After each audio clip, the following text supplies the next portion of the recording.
And welcome to this talk. My name's Jeremy, and I'm going to talk about building giant Lego spaceships, which for many people who build Lego spaceships, this is the pinnacle, really. This is something that you have to achieve at least once. It's like Everest, you do it because it's there. So I'm going to talk about giant spaceships, but more than that, I'm going to show you some giant spaceships that, more than anything I say, I think will hopefully inspire you to think, maybe one day I can build towards that. Maybe you can start that this afternoon when you get home, but maybe it's a few years off, but it's a dream to be had. So here we go. Let's first of all talk about what is a ship. And we're using this term ship to mean a giant spaceship. I'll talk about what we mean in a second. Examples of ships, I'll show you various photos, some of my favourite photos of giant spaceships from around the internet. Some building tips, things to make the experience a bit more enjoyable and hopefully a bit more successful. And then we'll take some questions as well. If you've got questions, then I'll just say that through the microphone and answer as many as I can. So what do we mean by ship? I think someone was quite clever here to take the word ship for a giant spaceship and make it stand for a seriously huge investment in parts. And that's what one of these things is. When you're building a giant spaceship, it takes lots and lots of Lego. Now, if like most of us, you've got a whole collection of random coloured bits, you can by all means start to build a big spaceship. But if you want to build one of these kind of colour-coordinated ones with lots of detail, it does take lots of Lego. And either lots of successful hunting round car boot sales or lots of persuading mum and dad to give you their credit card details. And that's always worth doing, kids, is get to write it down for you with all the codes. So it does take a lot. Now, just to give you an idea, here's our Lego minifigure. He's 5 studs long. If you want to build a bed for a Lego minifigure, 5 studs long.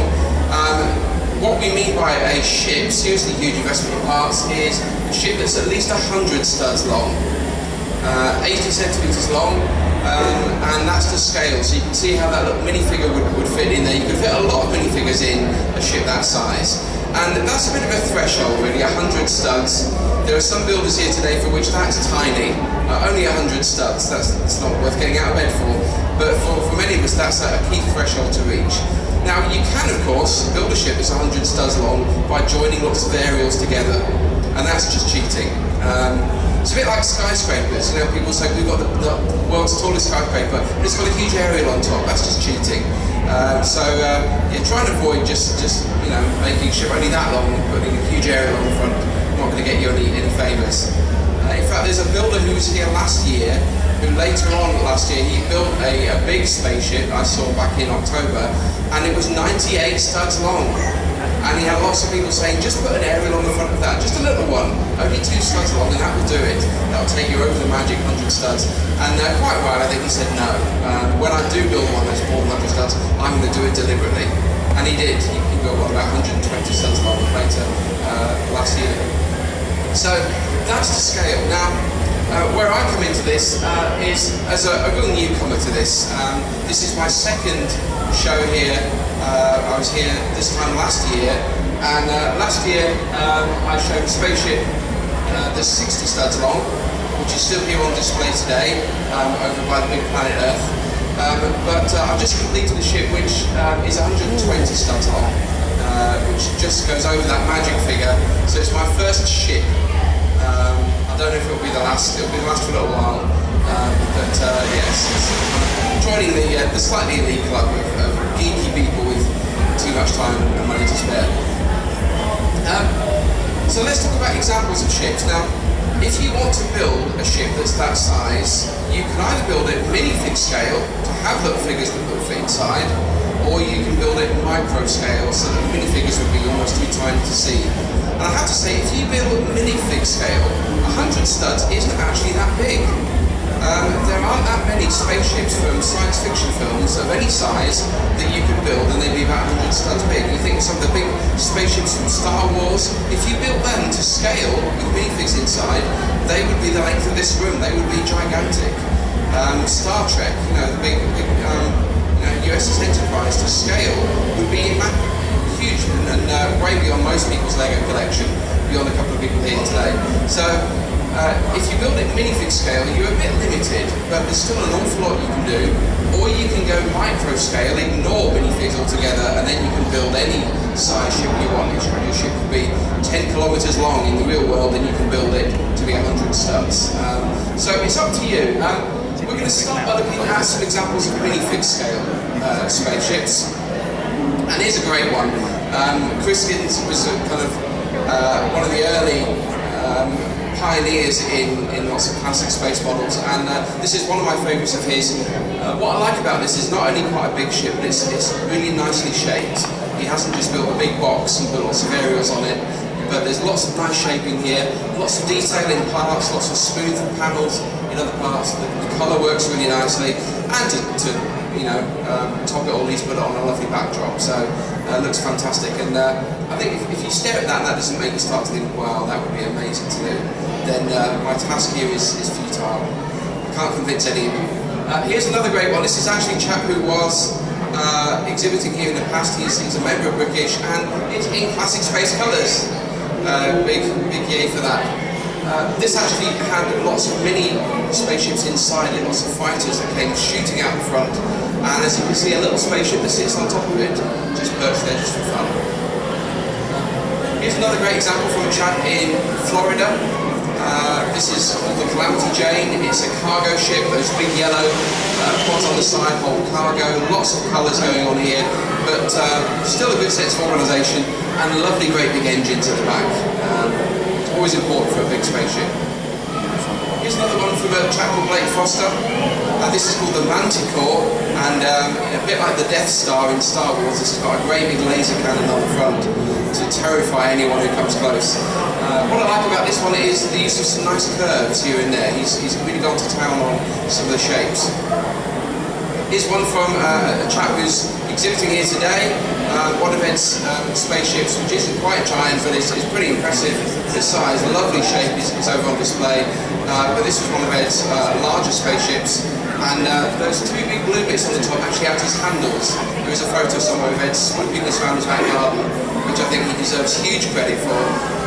Having seen my spaceship already crumble today when we tried to take some photos, the fact he was bold enough to swoop it around his front garden is hugely impressive.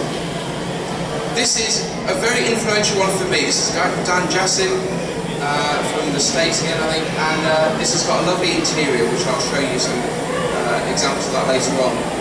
This is a science exploring vessel rather than a combat spaceship, but really nicely detailed, especially inside. And this really is one of the pinnacles, I think. If you look up this guy on Flickr, many of us show our photos on the website Flickr. His Flickr name is Omicron77, and this is gigantic, and lots and lots of detail inside for minifigures. Several decks with training rooms, conference area, dining area, loads and loads of bunks. It's got a crew of 100 in this spaceship, and just to show you how big it is, just that little back section of the spaceship is a cargo bay. I've got a cargo bay in the ship that I'm showing, which just about fits a small ship inside. This is his cargo bay, just the back end of that spaceship, with 99 out of the 100 crew are all there. One of them's in the shower, so it's not available, but the other 99 are all there with another little spaceship tucked in at the back, which would barely fit into the cargo bay of most ships that you see. So this is a huge effort, lots of detailed photos of this online, and if this doesn't inspire you to think this would be brilliant to do one of these one day, if I could really build up to this, then I don't know what would. So if you're going to put minifigures inside, this is about as good as it gets, I think. But you might decide, never mind minifigures, I'm just going to build to a different scale, ignore the minifigure, and then I can really kind of go crazy with my imagination.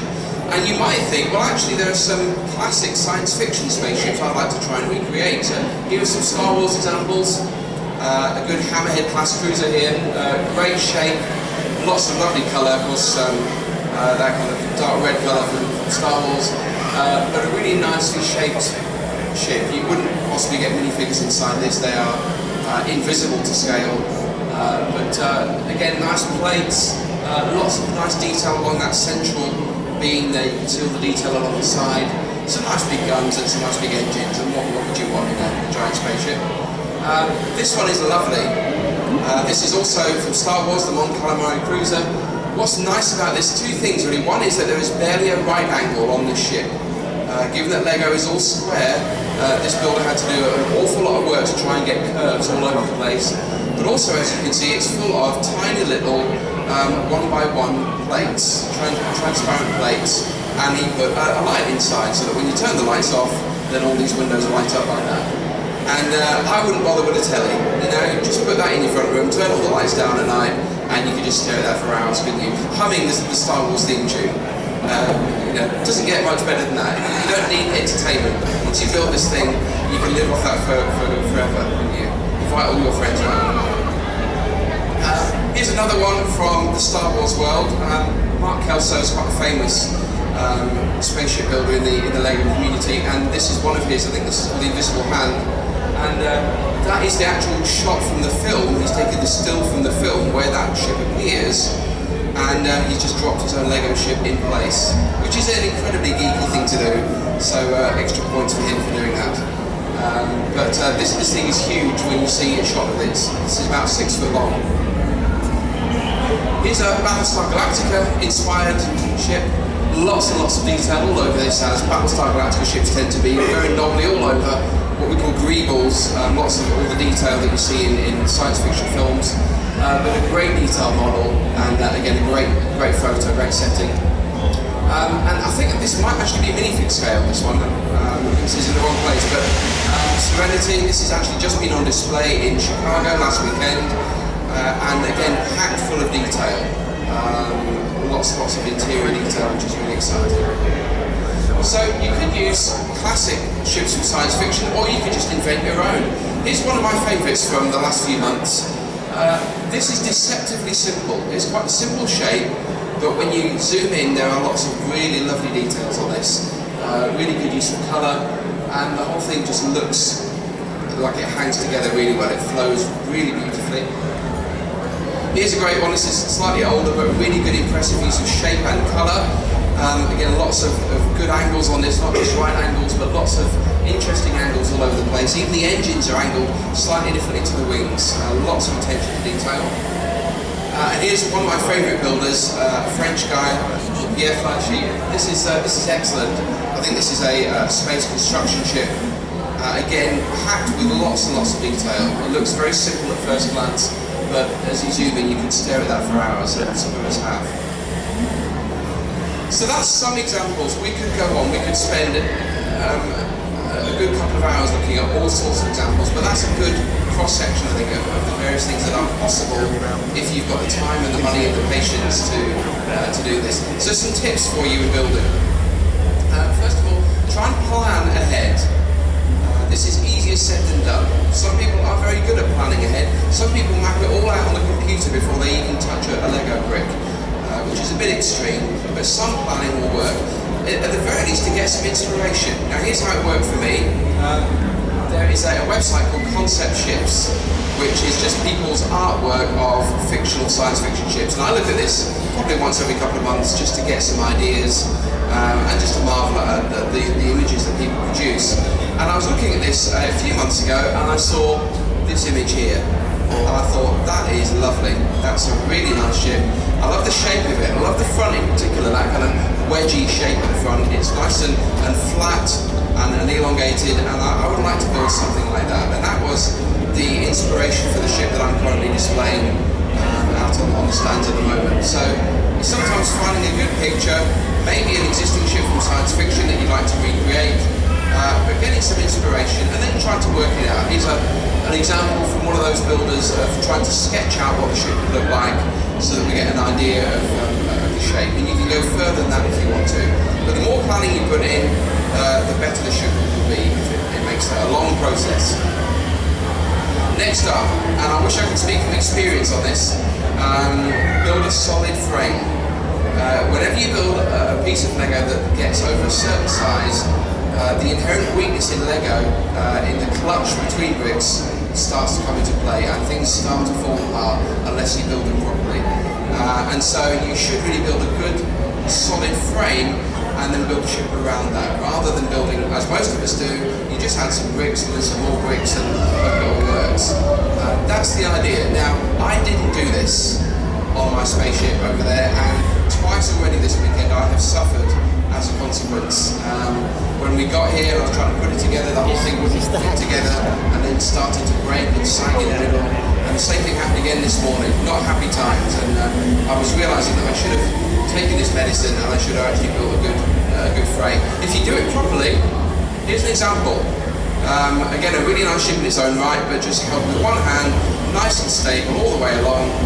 No sagging that I can see on that model, because it's got really good structure inside. Here's another one, that's Dan Jessup holding his Ship Explorer up. Brave man that he is. He could have done more work on the underneath, I think, but I'm sure no one's ever going to see it. But he holds it together without any, I mean look, he's even smiling. He's kind of got a very slight hint of ooh in his face, but it's holding together nicely.